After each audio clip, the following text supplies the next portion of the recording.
السلام علیکم ورحمۃ اللہ وبرکاتہ نحمده ونصلی علی رسولہ الکریم اما بعد۔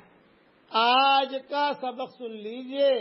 آج کے سبق کی سرخی ہے قرآن سے دوستی کیجئے، پارٹ نمبر 20۔ حضرت عقبہ ابن عامر رضی اللہ تعالیٰ عنہ فرماتے ہیں کہ میں نے رسول اللہ صلی اللہ علیہ وسلم کو یہ ارشاد فرماتے ہوئے سنا، قرآن کریم آواز سے پڑھنے والے کا ثواب علانیہ صدقے کرنے والے کی طرح ہے، اور آہستہ پڑھنے والے کا ثواب چھپ کر صدقہ کرنے والے کی طرح ہے۔ ترمذی میں یہ حدیث ہے۔ تھوڑی سی تشریح بھی سن لیجئے۔ اس حدیث شریف سے آہستہ پڑھنے کی فضیلت معلوم ہوتی ہے۔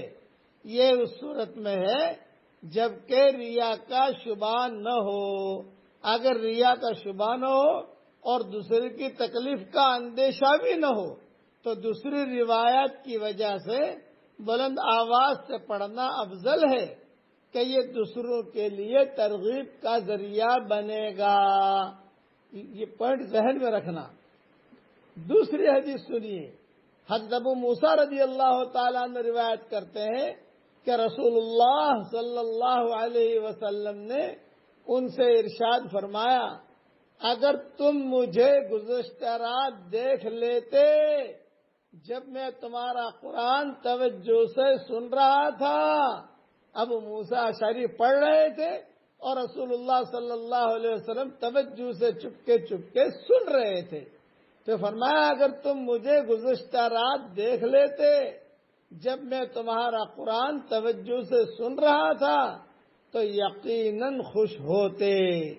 تم کو حضرت داؤد علیہ السلام کی خوش الہانی سے حصہ ملا ہے۔ یہ حدیث مسلم شریف میں ہے۔